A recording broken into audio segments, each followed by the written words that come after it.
इन दिनों राजनीतिक गलियारों में बवाल मचा हुआ है। एक मसला और जिस मसले को लेकर लगातार हंगामा चल रहा है, राष्ट्रीय शिक्षा अनुसंधान एवं प्रशिक्षण परिषद एनसीईआरटी द्वारा इतिहास की किताबों से कुछ अध्याय हटाए जाने पर बवाल मच गया।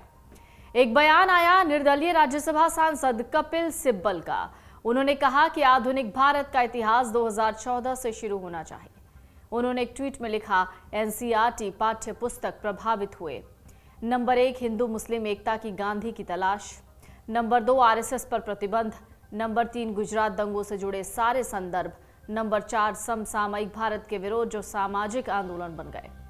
उन्होंने लिखा, मोदी जी के भारत के अनुरूप आधुनिक भारत का इतिहास 2014 से शुरू होना चाहिए। उन्होंने लिखा, मोदी जी के भारत के अनुरूप आधुनिक भारत का इतिहास 2014 से ही शुरू होना चाहिए। ये बदलाव एनसीईआरटी का अनुसरण करने वाले देश के सभी स्कूलों पर लागू होगा। इसी तरह से एनसीईआरटी हिंदी की पाठ्य पुस्तकों से भी कुछ कविताएं हटाई गई हैं और पैराग्राफ भी हटाए जाएंगे। एनसीईआरटी के अनुसार ये सभी बदलाव मौजूदा शैक्षणिक सत्र 2023 से 24 से लागू होंगे। सिब्बल उन्होंने मीडिया में आई खबरों की ओर इशारा करते हुए कहा कि राष्ट्रीय स्वयंसेवक संघ यानी आरएसएस और 2002 के गुजरात दंगों के बारे में कुछ अंशों को कक्षा 12 के लिए एनसीईआरटी की सामाजिक विज्ञान की पाठ्य पुस्तकों के नए सिलेबस से हटा दिया गया।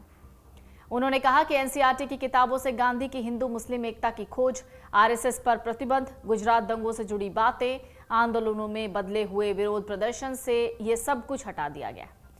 कपिल सिब्बल के आरोपों पर पलटवार करते हुए केंद्रीय मंत्री शोभा करंदलाजे ने पाठ्य पुस्तकों से कुछ संदर्भों को हटाने के फैसले का बचाव किया। कहा, कांग्रेस ने भारत के ऐतिहासिक तथ्यों से सबसे बड़ी जोड़तोड़ की है और भाजपा केवल अतीत के गलत कामों को सुधार रही है। केंद्रीय मंत्री ने लिखा कि जो ऐतिहासिक तथ्य कांग्रेस को कोसते थे, जैसे मुगलों की बर्बरता, आपातकाल का दौर, कश्मीरी पंडित और सिखों का नरसंहार, कांग्रेस का भ्रष्टाचार आदि को कभी भी पाठ्य पुस्तकों में शामिल नहीं किया गया, न ही पढ़ाया गया। भाजपा केवल कांग्रेस के गलत कामों को सुधार रही है। एनसीईआरटी यानी national council for education research and training ने 12वीं क्लास की पॉलिटिकल साइंस की किताब से कुछ हिस्से हटा दिए।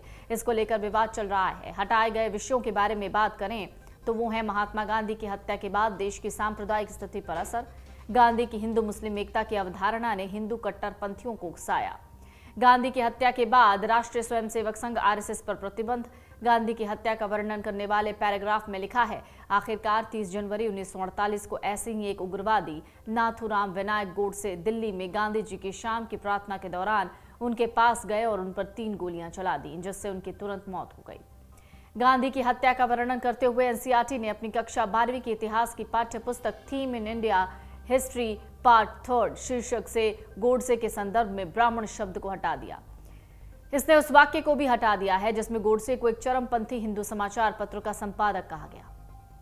इससे पहले महात्मा गांधी और राष्ट्रवादी आंदोलन अध्याय के तहत गांधी की हत्या का वर्णन करने वाले अंश में लिखा था, 30 जनवरी की शाम को उनकी दैनिक प्रार्थना सभा में गांधी जी को एक युवक ने गोली मार दी थी। बाद में आत्मसमर्पण करने वाला हत्यारा पुणे का एक ब्राह्मण था जिसका नाम था नाथूराम गोडसे, जो एक चरमपंथी हिंदू अखबार का संपादक था, जिसने गांधी जी को मुसलमानों का तुष्टीकरण करने वाला बताया। और अब अपडेट किए गए पैराग्राफ में लिखा है, 30 जनवरी की शाम को उनकी दैनिक प्रार्थना सभा में गांधी जी को एक युवक ने गोली मार दी थी। बाद में आत्मसमर्पण करने वाला हत्यारा नाथूराम गोडसे था। दरअसल एनसीईआरटी ने मुगल साम्राज्य से संबंधित अध्यायों को हटाकर कक्षा 12 के इतिहास के पाठ्यक्रम को संशोधित किया है। सिलेबस में बदलाव सीबीएसई, यूपी और एनसीईआरटी पाठ्यक्रम का पालन करने वाले अन्य राज्य बोर्डों सहित सभी बोर्डों पर लागू होंगे। नया पाठ्यक्रम एकेडमिक सेशन 2023 से 24 से प्रभावी होगा। अपडेट सिलेबस के मुताबिक मुगल दरबार इतिहास की किताब themes of Indian history part 2 से एनसीईआरटी ने राजाओं और इतिहास से संबंधित अध्यायों और विषयों को हटा दिया। इसके अलावा एनसीईआरटी ने विश्व राजनीति में अमेरिकी आधिपत्य और द कोल्ड वॉर एरा जैसे चैप्टर को हटाते हुए कक्षा 12 की नागरिक शास्त्र की किताब को भी अपडेट किया। कांग्रेस के राष्ट्रीय अध्यक्ष इधर मल्लिकार्जुन खड़गे ने इस विवाद पर कहा कि इतिहास को बदलने की कोशिश हो रही है, सच को झूठ और झूठ को सच बनाया जा रहा है। राज्यसभा सांसद कपिल सिब्बल ने भी तंज कसा, कहा आधुनिक भारतीय इतिहास 2014 से शुरू होना चाहिए। वहीं माकपा नेता सीताराम येचुरी ने इस कदम की आलोचना की और इसे सांप्रदायिक बताया। एक मीडिया रिपोर्ट को टैग करते हुए कांग्रेस महासचिव जयराम रमेश ने ट्विटर पर कहा, यह बदले की भावना से अपनी गलती पर पर्दा डालने जैसा है।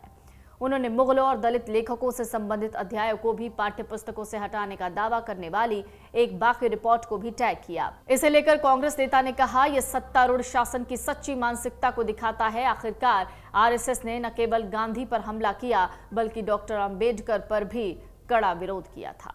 अमर उजाला अब आपके टीवी पर भी। अपने स्मार्ट टीवी पर YouTube पर सर्च करें अमर उजाला, चैनल सब्सक्राइब करें और देखें ताजा खबरें, वो भी HD क्वालिटी में।